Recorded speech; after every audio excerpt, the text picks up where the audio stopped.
there is hope.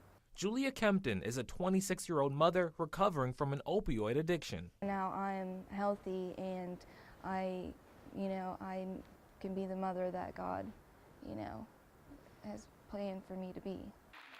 We first met her in February at the Warehouse Church in Parkersburg, where she told the congregation she was on the road to recovery.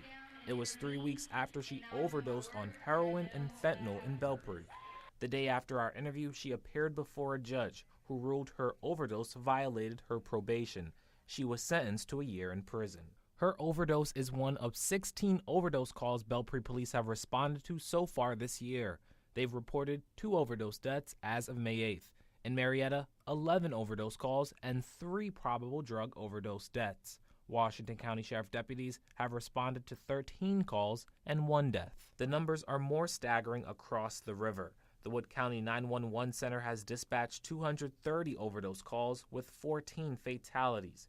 Parkersburg police have had their hands full, responding to more than 130 calls. Sandy Hayes knows this epidemic all too well.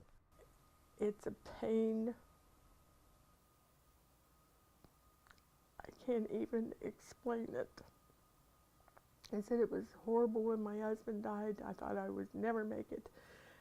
But this is totally different, totally worse. Last January, her son TC passed away after overdosing on fentanyl and carafentanyl in Columbus. The Sistersville resident described her son as a caring person and loving father who succumbed to his addiction. She decided to tell her son's story to help out other families. If this can save one person, one parent from going through what I'm going through now, it would be worth it. I love you. Former WVU football player Rich Walters understands what TC's mother is going through. He lost his best friend last November to drugs and was an addict himself for 20 years. I shouldn't even be here.